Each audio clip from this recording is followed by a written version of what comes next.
ঊর্ধ্বতন কর্তৃপক্ষের কাছে আমি হাত জোর করে করতেছি, একবার হাত জোর করে। 5টা ডিপার্টমেন্টে এই দেশটাকে শক্তিশালী করতে হবে। কয়টা ভাই?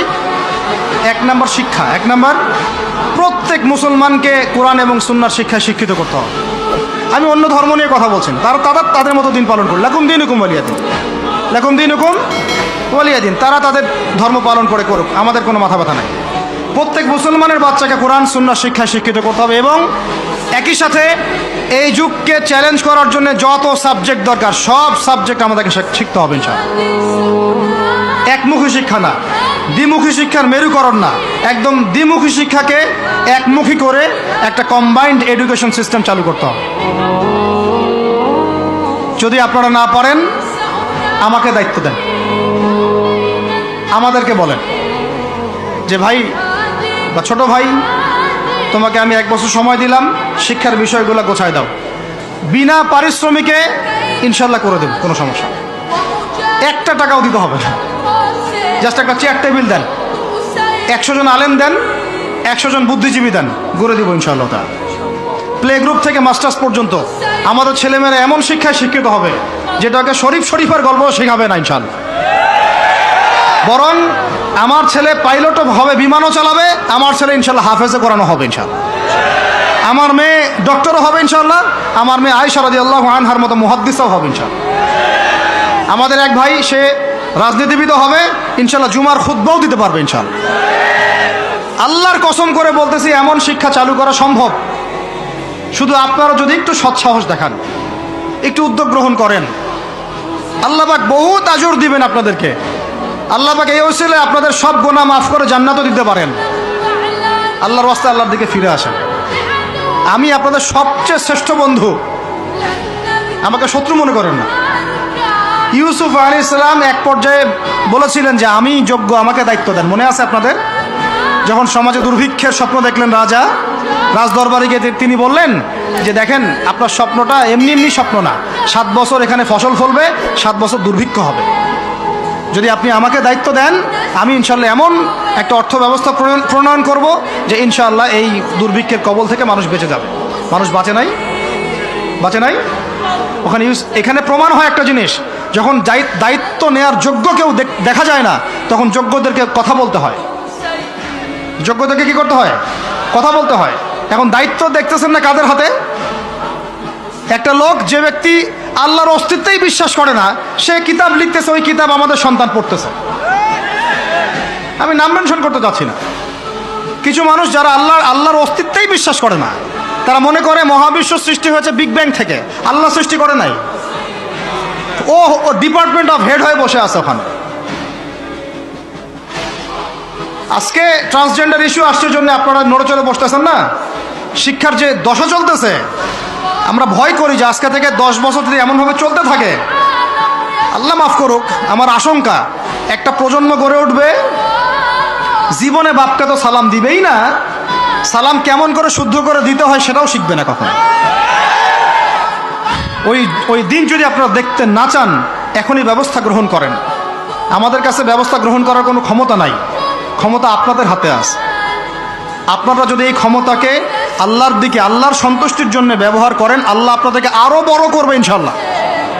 যদি আল্লাহর জন্য এটা আপনার আল্লাহর জন্য ব্যবহার না করেন, এগুলোকে প্রশ্রয় দিতে থাকেন, বিশ্বাস করেন ভাই, ফেরাউন টিকতে পারে নাই, নমরুদ টিকতে পারে নাই, আদ জাতি টিকতে পারে নাই, সামুদ টিকতে পারে নাই, নুহের কওম টিকতে পারে নাই, কমে লুত টিকতে পারে নাই, কমে মাদিয়ান টিকতে পারে নাই, আসহাবুল আইকা টিকতে পারে নাই,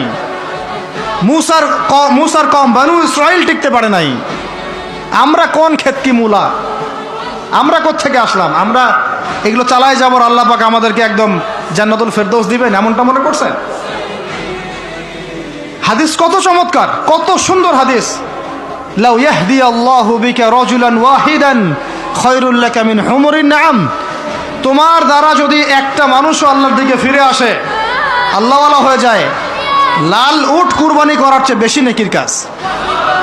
তোমার একটা দাওয়াতে যদি মানুষ আল্লাহর দিনের দিকে ফিরে আসে, ওই আমলকারী সব নেকি তুমি পাবা।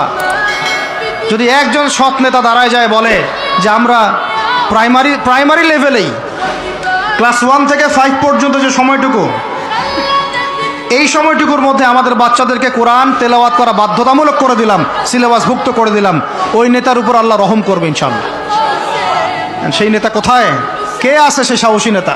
আমি আপনাদেরকে বলি যারা রাজনীতি করেন, কারণ আমার সাথে আপনাদের কোনো শত্রুতা নাই, আর আমি আপনার শত্রুও না, বরং বন্ধু। আপনারা যারা রাজনীতি করেন, এমন একটা নেতা খালি বের করে দেন, এমন একটা নেতা হয়ে যান খালি ওমরের মতো। আল্লাহ পাক তৌফিক দান করেন আপনাদেরকে, যে আপনারা যদি কোরআন শিক্ষাটাকে বাধ্যতামূলক করে দেন, নবীর হাদিস শিক্ষাগুলোকে বাধ্যতামূলক করে দেন, সিরাত নবীর জীবনী চর্চাগুলোকে বাধ্যতামূলক করেন উচ্চ মাধ্যমিক লেভেলে, দেখবেন এই ছেলেপেলেগুলো আর ওই ইয়াবাখোর হবে না ইনশাআল্লাহ। এরা ওই টিকটক, ফেসবুক আর পাবজি, ফ্রি ফায়ার নিয়ে পড়ে থাকবে না। এরা কিশোর গ্যাংয়ে যোগ দিবে না, এরা জেনা করবে না ইনশাআল্লাহ। এগুলো আপনি ঠেকাতে পারবেন না তো, জেনা ঠেকাতে পারবেন না এখন আপনি। এরা ফ্রি মিক্সিংয়ে চলে গেছে, সবার ফোনে ফোনে পর্ন দেখতেছে।